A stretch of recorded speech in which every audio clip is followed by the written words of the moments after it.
Recordemos que quedamos la semana pasada, y voy a proyectar en la pantalla, eh, quedamos en el capítulo 9, en los últimos versículos del capítulo 9 de Apocalipsis, y estuvimos dándole un vistazo, más que interpretando, ya, porque la verdad es que eh, esto yo lo he dicho muchas veces, no me atrevo, no me atrevo a decir esta es mi interpretación. En primer lugar, porque la interpretación de la palabra del Señor no es personal, y en segundo lugar, porque creo que nos hace falta mucha humildad, sencillez de corazón, para aceptar que somos espectadores, proponemos cosas, estudiamos juntos y sin embargo aceptamos que no somos infalibles y que muchas veces eh, tenemos que retractarnos, tenemos que dar pie atrás de algunas cosas y por eso mismo también no es bueno que tengamos una actitud de, de ¿cómo se dice?, de arrogancia, pretendiendo que, que las ideas que tenemos son las más preciadas y las más definitivas, y después, eh, por orgullo, ¿no es cierto?, no damos pie atrás, aunque nos demos cuenta que nos hemos equivocado. Eso es importante que en nuestro caminar con el Señor estemos dispuestos siempre a reconocer nuestros errores y, y dejarnos guiar por el Señor de cualquier manera. Ok, habíamos echado una mirada ya a la mayor parte del capítulo 9 y entonces estuvimos allí la última sesión dándole una mirada a estos símbolos que tienen que ver con estos jinetes que van montados en estos caballos y especialmente las corazas que tienen estos jinetes y aquellos elementos que salen de la boca de los caballos. Eso es lo que está específicamente en los versículos 17 y 18, ¿verdad? Recordemos que hay toda una interpretación histórica de estas profecías. El hermano Daniel ya nos las expuso en sesiones pasadas. Están disponibles allí en el canal, en YouTube, para los que quieran darle una revisión. Y allí están, ¿no es cierto?, las interpretaciones de la mayoría de estos símbolos, con todas las debilidades y fortalezas que tiene, ¿no es cierto?, toda esa perspectiva. Y entonces ahora estamos tratando de reconocer algunos principios proféticos que podrían aplicarse a situaciones que estamos viviendo hoy en día, en estos tiempos, basándonos en qué premisas. A ver, y aquí a mí me gustaría preguntarles, porque yo quisiera asegurarme de que todos estamos hablando el mismo idioma y de que estamos entendiendo lo que estamos haciendo aquí. No quisiera pensar que simplemente aquí se están hablando ciertas cosas y ustedes simplemente están ahí como jueces para decir si les gusta o no les gusta. Me gustaría que nos involucremos un poco más y entonces me gustaría preguntar, a ver, ¿quién me puede decir alguna razón que nos haga pensar que el cumplimiento, o mejor dicho, una aplicación actual de las trompetas del Apocalipsis es factible? ¿Quién me puede dar alguna razón bíblica de las que hemos estudiado? ¿Alguna, alguna razón bíblica que nos dé pie para pensar que el Señor todavía tiene algo que decirnos a través de las trompetas para estos tiempos que estamos viviendo? ¿Hay alguien que me pueda, que recuerde esos principios, que tenga en mente alguna de esas razones?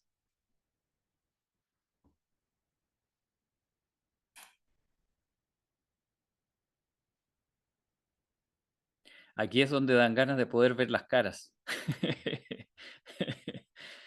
Cuando uno ve los rostros, uno puede interpretar cuando hay alguien que está tratando de evitar la pregunta simplemente y hay algunos que en el rostro se ve que saben, que tienen la respuesta. A ver, vuelvo a hacer la pregunta. ¿Alguien de ustedes me podría decir qué razón tenemos?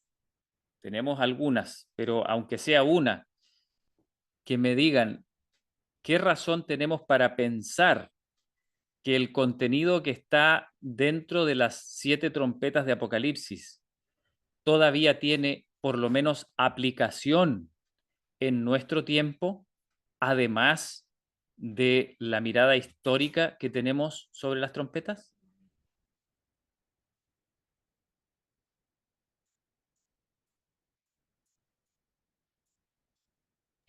Hermano, yo en mi ignorancia, porque no he estado en todo, pero me arriesgo, como los alumnos esos que se mandan algunas. Ya, adelante, hermana Sus. Cuando, cuando dice que en los últimos tiempos los jóvenes, los ancianos tendrán sueños, visión. O sea, si todo ya estuviera establecido desde un principio, por así decirlo, bueno, ¿para qué iban a tener en los últimos tiempos sueños, visiones sobre los últimos tiempos? ¿Cierto? Como que da a entender, es lo que yo interpreto de ese pasaje, como que va a haber más información sobre lo que va a pasar en los últimos tiempos. Eso es lo único que puedo decir porque no he asistido a todo, soy una alumna que no está siempre. Ok, muchas gracias, hermana Susana. Igual se agradece, gracias por su participación y por supuesto, sin duda hay razón en lo que usted está diciendo. Es un buen argumento, ¿no es cierto?, pensar que el Señor todavía tiene bastantes cosas que revelarnos, ¿sí? Eh, Indicarnos tal vez cosas que ya reveló, pero que no las hemos visto como corresponde, cosas que el Señor todavía tiene que darnos luz acerca de ello. Por supuesto, es un muy buen argumento. Pero me gustaría preguntar si hay alguien que recuerde algunos de los principios que hemos estudiado acerca de por qué la Biblia nos da a entender que todavía hay una aplicación del contenido de estas profecías para nuestros tiempos. ¿Alguien podría aventurarse a explicar esas razones, aunque sea en parte? No se preocupen por tener una visión totalmente acabada o sin problemas. Solamente quisiera yo saber que por lo menos se ha entendido la idea.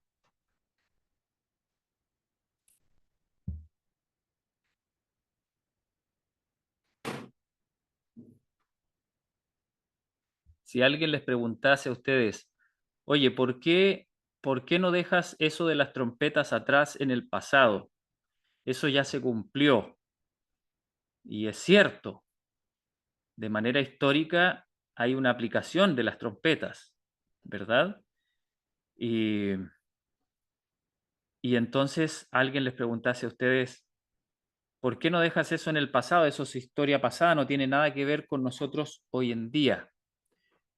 ¿Qué les podrían responder ustedes? Qué razón tendrían ustedes para poder mostrar que en realidad lo que está incluido en las trompetas es algo que se puede aplicar para nuestros tiempos también?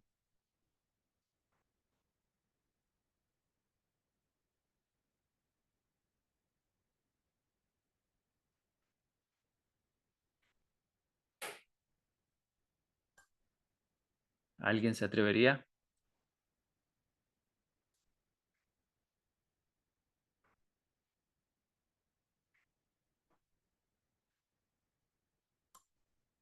¿Quieren pistas? ¿Alguien necesita pistas? Si alguien necesita hacer consultas, adelante también.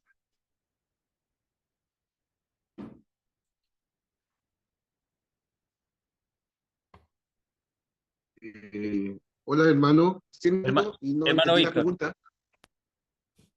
sí, perdón, se le desactivó el micrófono.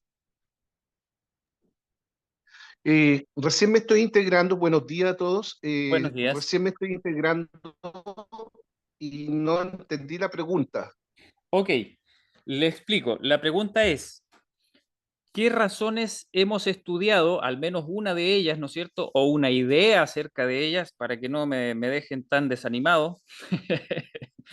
¿Qué razones tenemos para poder defender la idea de que el mensaje que está presente en las trompetas todavía se aplica a nosotros y no solamente al pasado histórico? ¿Qué razones tenemos en la misma Biblia para poder pensar de esa manera? ¿Se entendió la pregunta? Sí, se entendió, pero ahora hay que desarrollarla en la mente, cómo explicarlo. Alguna razón. No, no se preocupen por dar una respuesta perfecta, totalmente hilada. No se preocupen. Aquí estamos en un estudio y para eso estamos, para comentar, para expresar dudas. De hecho, yo creo que al ver que cuesta tanto que alguien responda, ya es una evidencia de que no está tan claro. Así es que no se preocupen por no tener muy claras las cosas. La idea es poder plantearnos, respondernos bien y que quede cada vez más claro. Alguien activó su micrófono por ahí. Disculpe, hermano Hermano, Jairo, Hermano Samuel, adelante. pues, se me ocurre una razón, ¿no? Primera de Corintios 10:11, ahí nos habla del tipo y antitipo y del alcance que tiene la profecía hasta los últimos días, ¿no? Para los hijos de Dios. Esa sería la razón. A ver, primera, Gracias, hermano. primera de Corintios 10, 10:11. Ujú. 10, 11. Ok, 11, versículo aquí, 11. aquí nuestro hermano Samuel nos está presentando este versículo que lo tienen ahí en pantalla. Dice, y todas estas cosas les acontecieron como ejemplo y están escritas para amonestarnos a nosotros sobre quienes los fines de los siglos han venido. Interesante, ¿no es cierto? Muy interesante. Entonces, las cosas que sucedieron en el pasado también tienen una enseñanza para las cosas que nos han de suceder a nosotros, a los que vivimos donde en los fines de los siglos. Ok, allí hay una razón para reestudiar las profecías. ¿A alguien se le ocurre alguna otra? ¿Alguna de las que hemos estudiado? A ver, les voy a dar una pista. Yo lo he repetido varias veces, pero me da la impresión de que no se ha entendido muy bien. Existe una relación directa entre el capítulo 7 de Apocalipsis y los capítulos 8 en adelante. Existe una relación directa, hermanos. ¿Cuál es esa relación? ¿Alguien me la podría explicar? ¿Por qué? ¿Por qué algo que nos encontramos en Apocalipsis 7 vendría a ser una razón para reestudiar el contenido de las trompetas? ¿Por qué? ¿Qué cosa es eso? ¿Alguien podría explicar? Hermanito Jairo, Sí, hermano Nilsson, adelante. sí, sí, buenos días, hermanito. Mire, bueno, lo que aprecio yo ahí, hermanito, es que nosotros estamos aplicando la quinta y la sexta trompeta, si no me equivoco, como estamos en la sexta, ¿verdad? Claro, sí, Entonces, claro, entonces la relación que se ve ahí de que, al menos en la sexta, en la quinta, en adelante, dice ahí de que los acontecimientos van a ser para los que no tienen el sello de Dios. Entonces, usted aplicaba el Apocalipsis 7, dice que van a empezar a ser sellados los hijos de Dios. Y antes de que sean sellados, ¿no es cierto?, se están deteniendo estos vientos, mientras son sellados. Y resulta que entre la quinta y la sexta trompeta, entonces hay acontecimientos que le ocurren a los que no son, a los que no tienen el sello de Dios. Entonces, si nosotros entramos en la historia, podemos decir que el sello de Dios empezó desde 1844 o 1800 en adelante, a conocerse que la ley de Dios está vigente y que el sábado está vigente por el hecho de que descubrieron, ¿no es cierto?, los pioneros el santuario. Y en el santuario, obviamente, que descubrieron que el arca seguía en el cielo y que dentro del arca estaba la ley, por lo tanto la ley seguía vigente. Entonces, si nosotros vemos, desde 1800, más preciso 1844 en adelante, se está predicando acerca de la ley de Dios, que es perpetua, y del sábado, y de ahí las personas que eligen aceptar esa doctrina, eligen el sello de Dios, y los que no, rechazan el sello de Dios. Entonces, desde ahí en adelante, y nosotros estamos en la historia porque todavía estamos en este proceso. Entonces, eso yo un poco veo la relación, porque Apocalipsis 7 dice que van a empezar a ser sellados. Se detienen los vientos hasta que sea sellado. Es decir, se empezó supuestamente de 1844 y todavía no ha terminado ese proceso. Y nosotros podríamos estar todavía entre la sexta trompeta, podríamos estar y a principio de la séptima.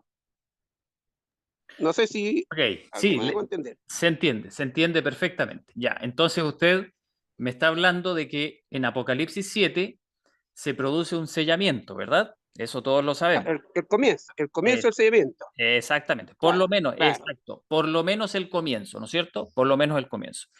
¿Y qué es lo que nos dice? A ver, nos vamos a ir a Apocalipsis 7. Aquí estamos en Apocalipsis 7. Voy a sacar el cuadrito de encima. Los que necesiten hablar simplemente hablen, ya yo no voy a estar viendo los cuadritos, el cuadrito con los participantes. Estamos en Apocalipsis 7 en los primeros versículos. Miren lo que dice el versículo 3. Aquí había un ángel poderoso que viene, ¿no es cierto?, desde donde nace el sol y teniendo el sello del Dios viviente, nos dice Apocalipsis 7:2. Y en el 3 nos da la orden. Le dice a los ángeles que están deteniendo los vientos, que están listos para soplar sobre los cuatro, sobre los cuatro ángulos de la tierra, ¿no es cierto? Dice, no hagáis daño a la tierra, ni al mar, ni a los árboles, hasta que hayamos sellado a los siervos de nuestro Dios en sus frentes. Entonces, estamos aquí hablando de un periodo de tiempo en el que se tiene que todavía sostener a estos vientos hasta que se hayan sellado a los siervos de Dios en sus frentes, ¿verdad? Esa es una orden que le da el ángel sellador a estos cuatro ángeles que detienen los cuatro vientos de la tierra. Los Manito detienen, Jairo, ¿sí? si usted se fija, por decir así, hay un principio, pero nosotros no sabemos cuándo, porque dice, hasta que hayamos. Es decir, que significa que el proceso empezó, pero no sabemos cuándo va a terminar. Pero Exacto. hay un lapso. Exactamente. O sea, aquí está todo, tenemos que tener claro que aquí no estamos tratando con periodos de tiempo específicos. Recordemos que la sierva del Señor es muy clara en eso. Ella nos dice que nuestro mensaje nunca más ha de depender de periodos de tiempo específicos, ¿no es cierto? De fechas ni de periodos de tiempo específicos. Sin embargo, eh, aunque no tenemos periodos de tiempo específicos, sí, por supuesto, la Biblia sigue hablando de momentos, de situaciones que dan paso a otras en la historia profética, ¿no es cierto? Bueno, es así como este ángel poderosísimo, ¿no es cierto?, que viene, sabemos que es poderoso porque es capaz de darle una orden del cielo a los ángeles que están deteniendo los cuatro vientos de la tierra y les dice que no hagan daño a la tierra. Es decir, en pocas palabras, todavía no suelten los vientos. ¿Hasta qué? Hasta que hayamos sellado a los siervos de nuestro Dios en sus frentes. Ahora, nosotros no sabemos si él se refiere hasta que ya se haya terminado de sellar hasta el último siervo o hasta que se haya comenzado a sellar, ¿ya? Como que da la impresión el texto de que está hablando de terminar el sellamiento, Pero también podría haber alguien que argumente y diga, no, aquí está hablando simplemente de cuando se esté produciendo el sellamiento. O sea, a medida que se vaya produciendo ese sellamiento, entonces se pueden ir soltando los vientos y esos vientos solamente le van a poder hacer daño a aquellos que no tienen el sello de Dios. Y eso lo podemos ver en la quinta y la sexta trompetas, ¿verdad? Ok, Maestro Jairo, ¿sí, hermano Nilsson? sí, pero si usted se fija ahí, hay un, por decir así, a ver, ¿cómo podríamos decir? No me acuerdo la palabra emplear, pero hay como un, se me olvida la palabra, pero ahí indica que hasta que hayamos sellado se sueltan los cuatro vientos de los cuatro ángulos, es decir, Claro, que esos vientos iban a nacer en una sola zona, sino que a nivel mundial. exacto. Entonces, si nosotros lo asociamos con las plagas van a ser a nivel mundial, en distintas partes, pero ya se acaba el tiempo de gracia y empieza entonces ahora en los juicios de Dios, pero a nivel mundial. Entonces podríamos asociar lo que se terminan de sellar y empiezan las plagas, o se termina de sellar y se termina el tiempo de gracia. O sea, porque de hecho que dice, se sueltan los cuatro vientos, no dice uno o dos, sino que los cuatro, de los cuatro ángulos, una catástrofe mundial, por hermano. Pero hasta el momento han habido catástrofes solamente en distintas partes nomás. No Bueno, sé si más o menos. eso sí podría ser una interpretación más o menos Como un indicio, una muestra. razonable, ¿sí? Razonable, se puede razonar acerca de eso. Sin embargo, también hay que reconocer que no necesariamente, ¿no es cierto? O sea, el hecho de que diga los cuatro vientos de la Tierra no necesariamente implica que eso está hablando de las plagas finales, ¿ya? Tendríamos que tener para eso algún texto que claramente así lo declare y entonces podríamos revisarlo. Pero lo más importante aquí, hermanos, es esta relación de causa y efecto. O sea, tenemos unos vientos que están siendo detenidos, ¿verdad? Tenemos unos vientos. ¿Qué va a suceder cuando comiencen a soplar esos vientos? ¿Qué va a suceder? El versículo 1 lo dice claramente en Apocalipsis 7. ¿Qué dice? ¿Qué va a suceder cuando comiencen a soplar los vientos? Dice que van a soplar sobre la tierra, sobre el mar y sobre los árboles. ¿No es cierto? Eso es lo que da a entender, que esos vientos están siendo detenidos para que no soplen sobre la tierra, sobre el mar y sobre ningún árbol, dice. ¿Ok? Por lo tanto, como conclusión lógica, obvia, cuando esos vientos comiencen a soplar, van a hacerle daño a la tierra, al mar y a los árboles, ¿verdad? Yo supongo que estamos todos de acuerdo en eso. Ahora, lo que se nos dice aquí claramente es que esos vientos están siendo detenidos hasta que suceda algo. ¿Qué es lo que tiene que suceder? El sellamiento. ¿Queda claro? ¿Está claro? ¿Hay alguna duda con respecto a eso? ¿Puedo darlo por entendido ya? ¿Ok? Si hay alguien que tenga una duda, puede hablar. Ok, Maestro Jairo, sí, hermano Nilsson. podríamos, por ejemplo, sacar una conclusión de que estos vientos no se van a desatar hasta que, como decía usted, el último ser humano sea sellado. Ya, esa es una O posibilidad. decida, decida decidir aceptar el sello de Dios o no. Claro, Pero para el Señor hay un periodo, es decir, no va a ser esto eterno, sino que por eso se eh, llama fin del tiempo de gracia. es exacto. Se termina este periodo, entonces ahora, por eso le decía yo, la destrucción es general a nivel mundial. ¿Por qué? Porque si usted se fija en el capítulo 9 de Apocalipsis, en el que estamos estudiando, se dice ahí que esta langosta o esta destrucción es solamente para los que no tienen el sello, Sí, pero no pueden tocar ni los árboles ni cosa verde.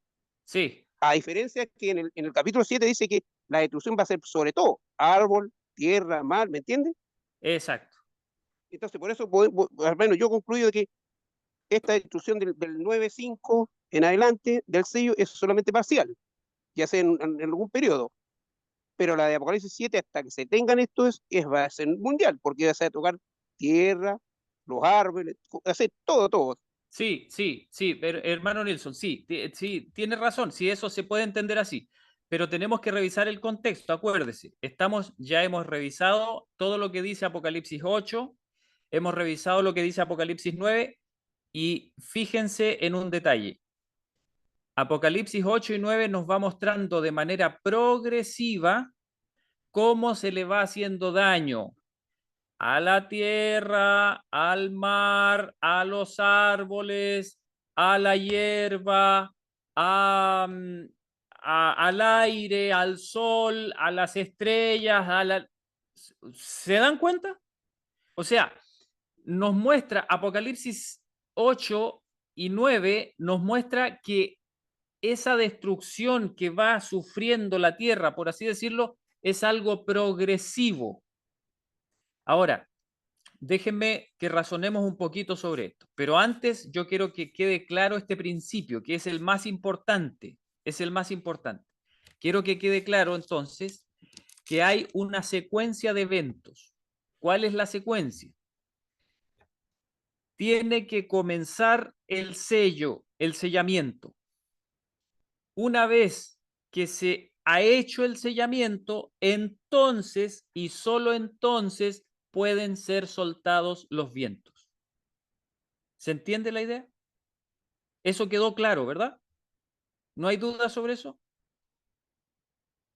Si hay alguna duda todavía, me gustaría explicarlo. Por eso pregunto varias veces. Lo que entiendo es que después del sellamiento se sueltan los vientos. Así es, Sí, textualmente. sí, sí, sí, hermano Víctor, esa es la idea. O sea, no pueden, los vientos no pueden soltarse antes de que al menos haya algunos sellados.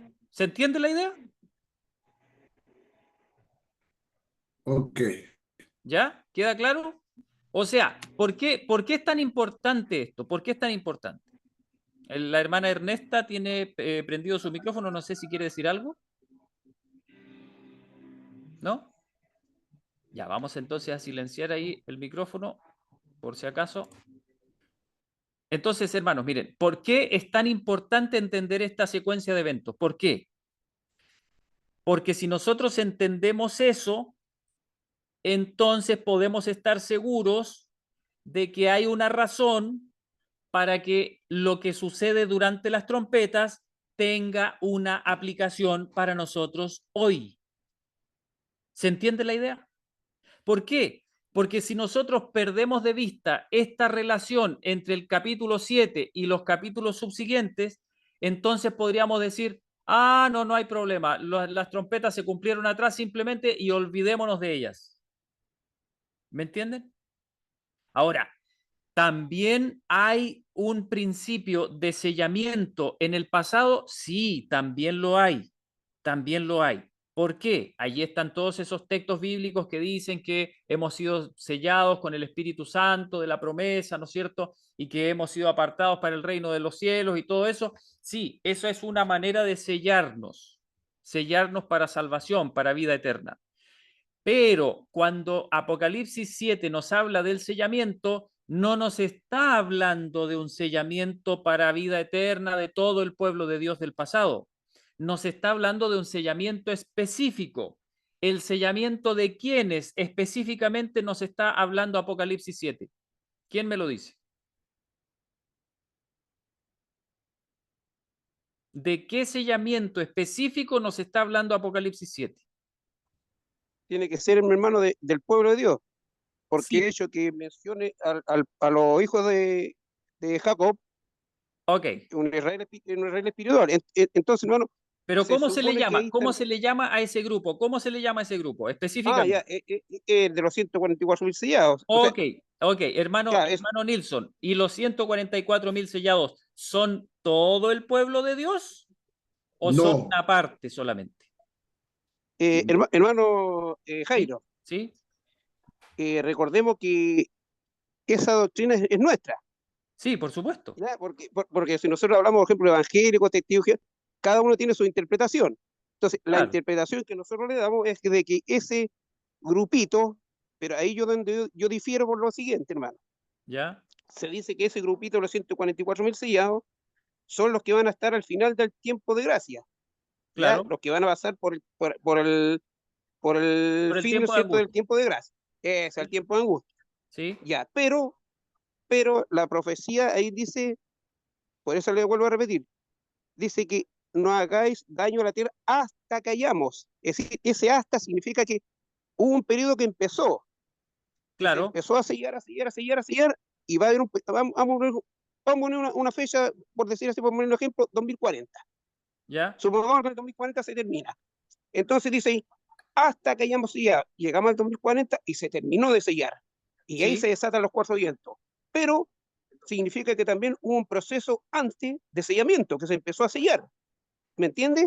Y ese sí, proceso de sellamiento, si nosotros decimos que el sello de Dios es la ley de Dios, que el sello de Dios está en el cuarto mandamiento, tendríamos que decir que el sellamiento empezó entonces desde 1844, más preciso 1863, cuando se crea la iglesia, que empieza a predicar el evangelio del primer ángel, del segundo y el tercero, y el primero, que el juicio ha empezado y que la ley de Dios está vigente y que el cuarto mandamiento sigue vigente. Por lo tanto, el domingo, como lo tenían ellos, y recordemos nuestros pioneros, aceptado que era el día de reposo, no lo es, sino que es el sábado. Entonces, desde que las personas empiezan a aceptar el sábado, empiezan a ser sellados. De hecho, el hermano Elena White dice que muchos de los que estaban en su tiempo, ¿cierto?, empezaron a recibir el sello y supuestamente van a estar y van a resucitar con los 144.000. ¿Me entiendes? Pero sí, desde esa fecha, o sea, lo que yo interpreto, empezó el sellamiento.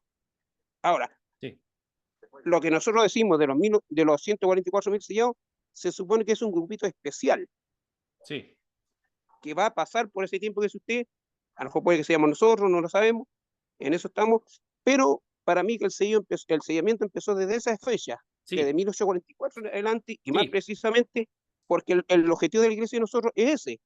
Por algo nos exacto, llamamos adventistas del séptimo día. Y exactamente, desde sí, 1863, las personas que aceptaron, bien, y las que no aceptaron, lamentablemente no recibieron el sello de Dios. sí, sí, Hermano totalmente de acuerdo. Jairo, Espéreme un poquito, hermano Víctor, déjeme aclarar algunos conceptos.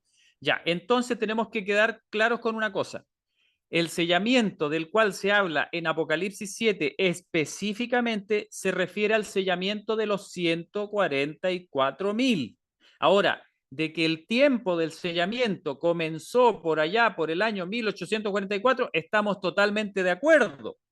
Estamos totalmente de acuerdo. Pero el sellamiento de Apocalipsis 7:3 se refiere netamente al sellamiento de este grupo que se llama los 144.000. ¿Estamos de acuerdo en eso, verdad? ¿O hay alguien que todavía tenga una duda? tengo una duda, Significa, Sí, porque lo que dijo, acaba de decir el hermano, no sé si lo entendí mal.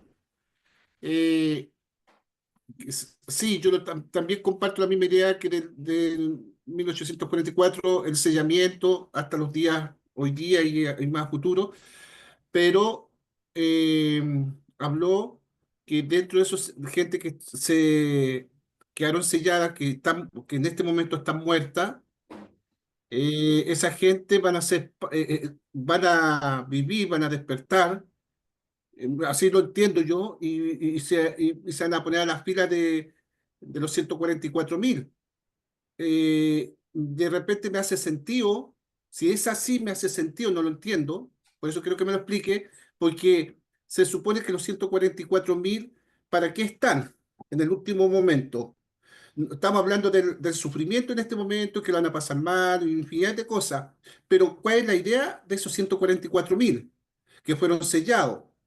Se supone que yo lo entiendo de esta manera, que ellos están preparados de tal forma que ellos van a dar como la última, porque aquí hay dos sellamientos también, o sea, Dios empieza por su casa sellando, termina ese proceso y luego sella a la gente de afuera, que en su gran mayoría son gente de afuera, que la misma gente adventista, por decirlo así.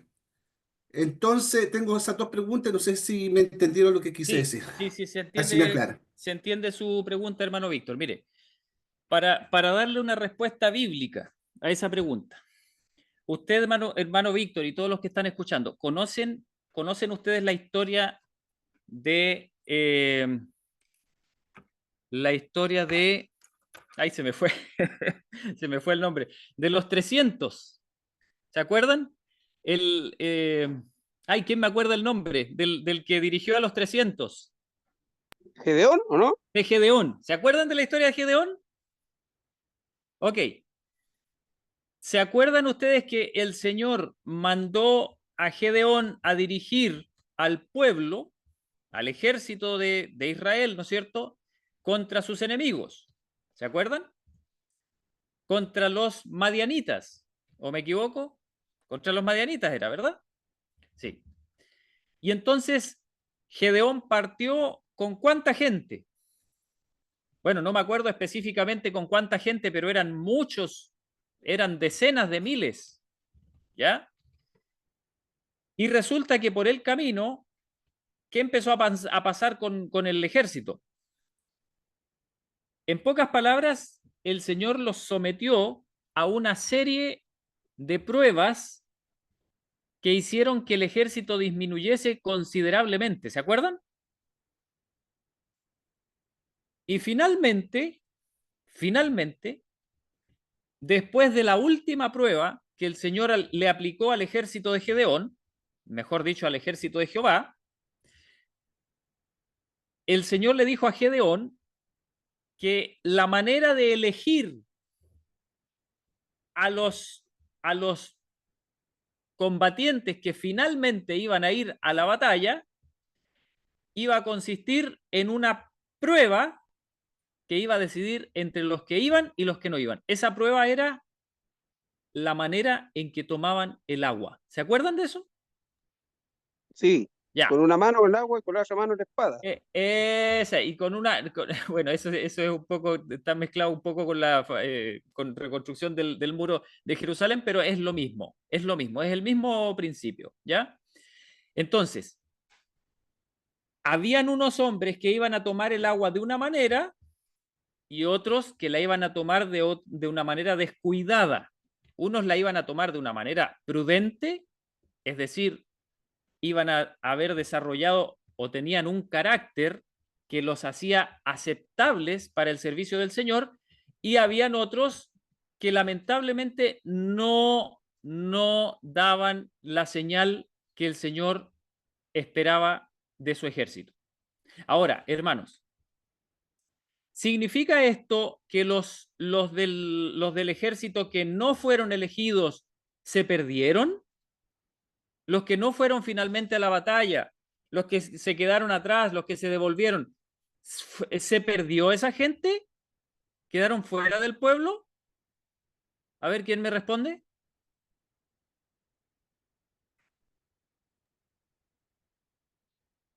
¿Quedaron Creo fuera? que no, po. Creo No, que no. no quedaron fuera. Siguieron siendo parte del pueblo. El Señor no los rechazó, no los votó. Porque estaban eligiendo para una misión, po, a los mejores. Exactamente. El Señor estaba eligiendo un grupo de personas para una misión especial.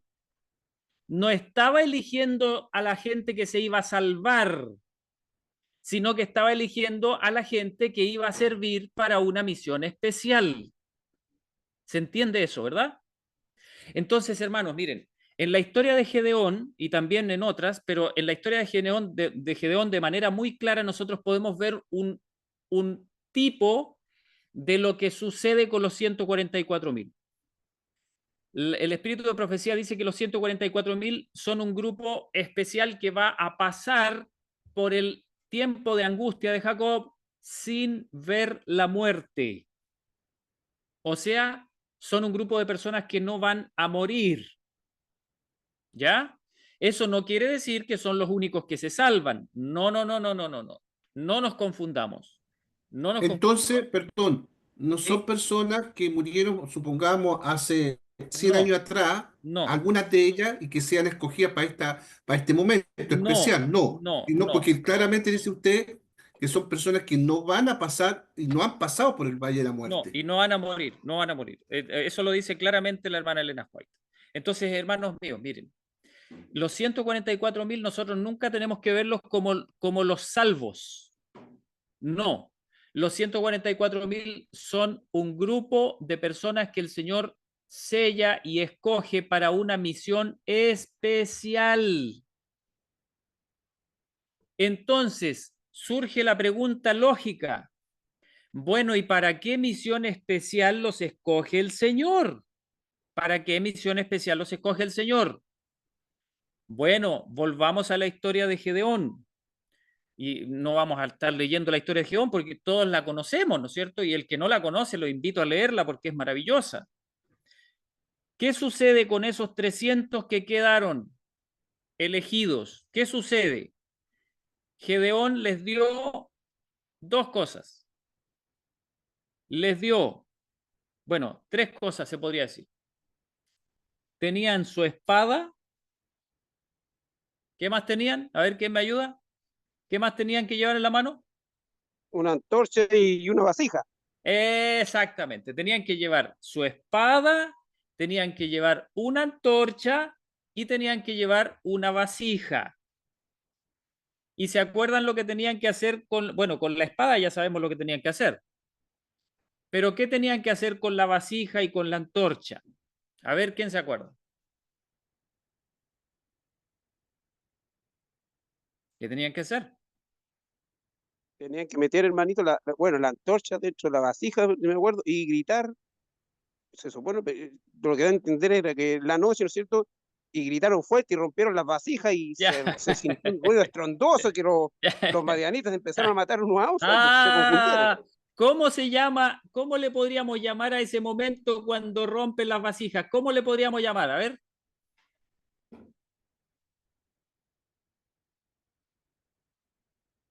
¿A quién se le ocurre? ¿Cómo le podríamos llamar a ese momento en que se rompen las vasijas? Se desatan los vientos.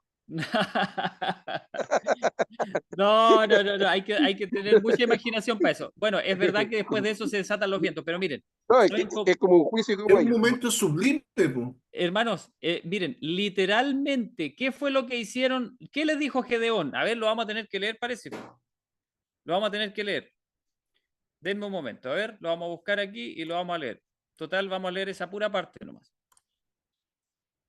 ¿Qué es lo que les dice Gedeón? Ay, ya se me está pegando el computador ya. Cuando empieza con estas señales ya no puedo hacer mucho.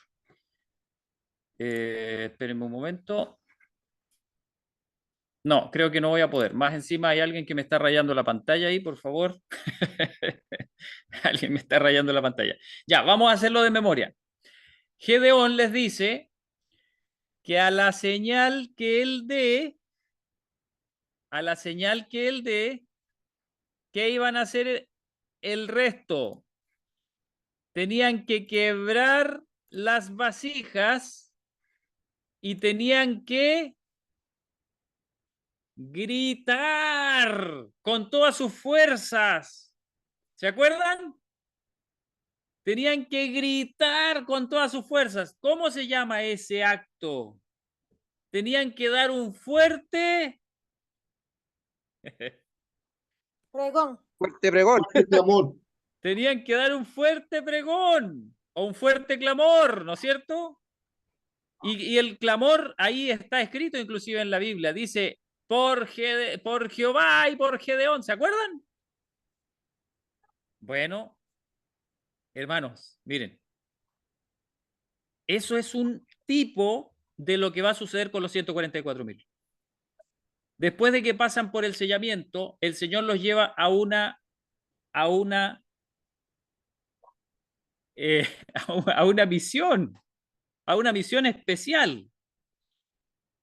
Los mete en el territorio enemigo, rodean el territorio enemigo, después de una señal que Dios les da y todo, y es algo muy bonito que lo pueden estudiar ahí.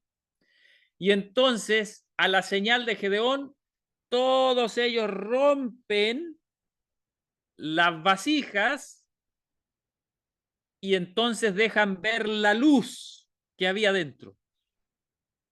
Las teas, las antorchas.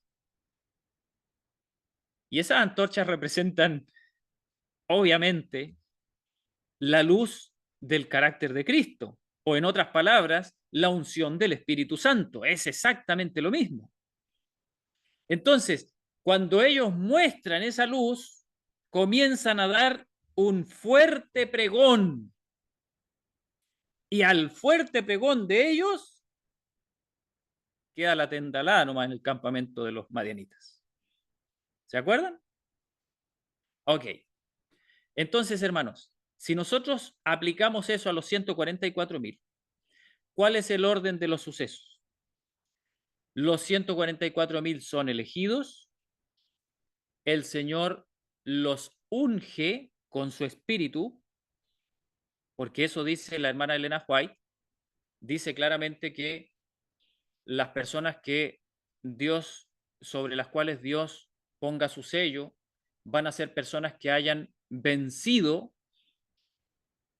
en todos los aspectos, que hayan dejado atrás el pecado en el Espíritu de Cristo, por la sangre del Cordero.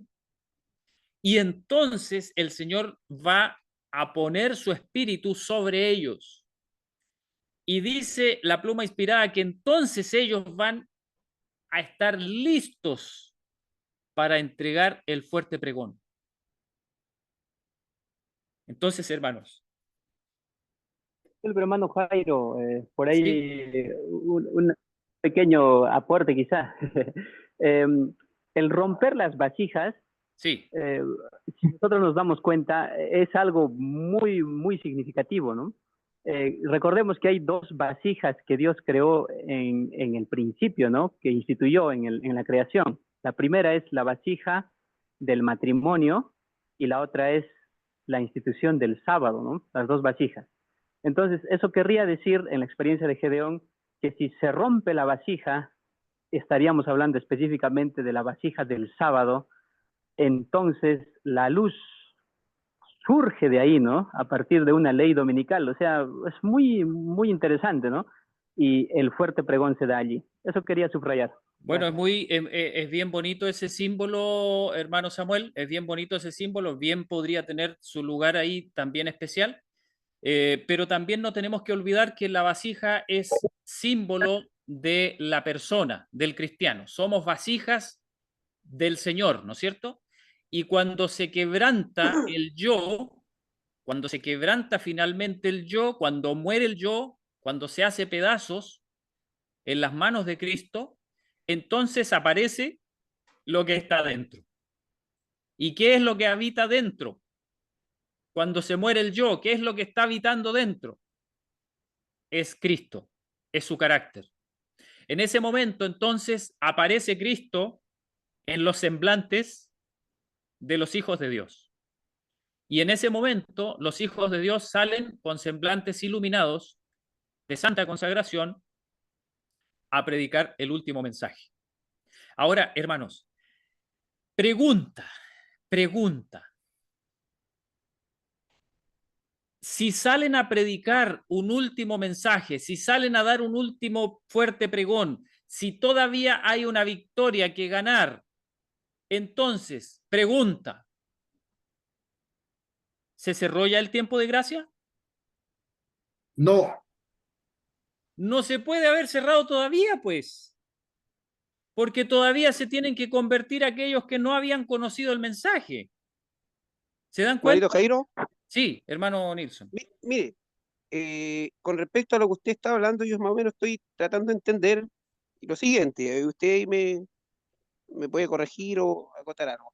Desde 1844 o 1863, como le decía yo, a usted ya empezó el sello en cuanto a predicarse que es el sello de Dios. Sí, Ya, las personas, ¿cierto? Que murieron en la fe adventista, ellos murieron aceptando el sábado, aceptando que la ley de Dios estaba vigente, por lo tanto murieron seguidas, por decir así. sí. Pero hubo una palabrita que usted fue lo que dijo la semana pasada, si no me acuerdo, que fue lo siguiente, que cuando se decrete la ley dominical, entonces ya la persona va, a nivel mundial, va a poder decir y elegir o sigue a Dios, guardando el sábado y aceptando la verdad que va a dar este fuerte pregón, o simplemente acepta el domingo o la marca de la bestia. Entonces, ahí ya se va a empezar a hacer la diferencia Exacto. y por decir así, el sello completo, por decir así. Y de ahí en adelante podríamos decir que se puede contar los 144.000, que puede que sea un número real o un Exacto. número simbólico, pero desde ahí podríamos contar, ya el Señor dice, ahora sí, Sí, ya no hay excusa.